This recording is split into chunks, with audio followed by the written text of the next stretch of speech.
Hey everybody, I'm going to show you how to navigate the BigIdeasMath.com website. So when you log into Big Ideas, it takes you to this main page, the resources. The first one on the left is a student dynamic ebook, so you can use that to access your textbook.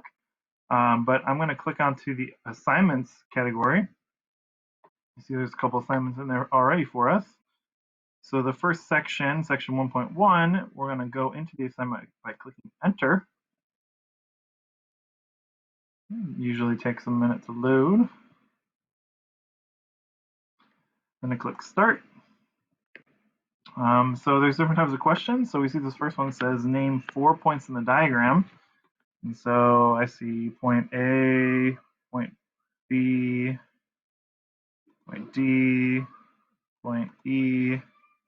S is actually a plane, so is T. Those are not points. There is a check answer, and I'll tell you that we got it right. And then you navigate by clicking to the right. Notice that it says we are now on question 4, which is the second question for us.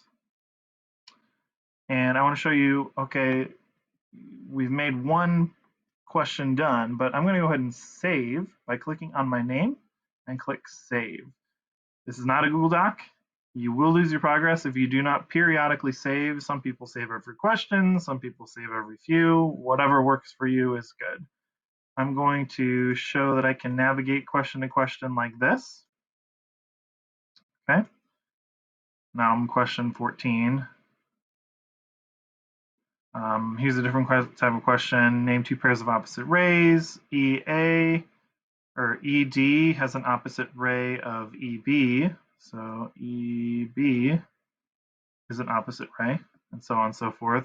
Notice that if I hit the check answer button here, it'll say that this top part is right, but the question is wrong because I haven't finished the question. Okay. In the top left corner, there's these 3 dots. It shows you can jump to any of the questions. So let's zoom on down to question 30. Name a point that is not collinear with points B and I. So not collinear with B and I. You've got a ton of choices here, but J is not collinear with those. All right, so let's say we want to save again. Save and exit means you want to come back to another time. When you're all the way done, what you do is you go to your name and click submit when you're done. Are you sure you want to submit? Make sure you finish the assignment before you do that. I did not finish this assignment, but I'm just showing how to do it.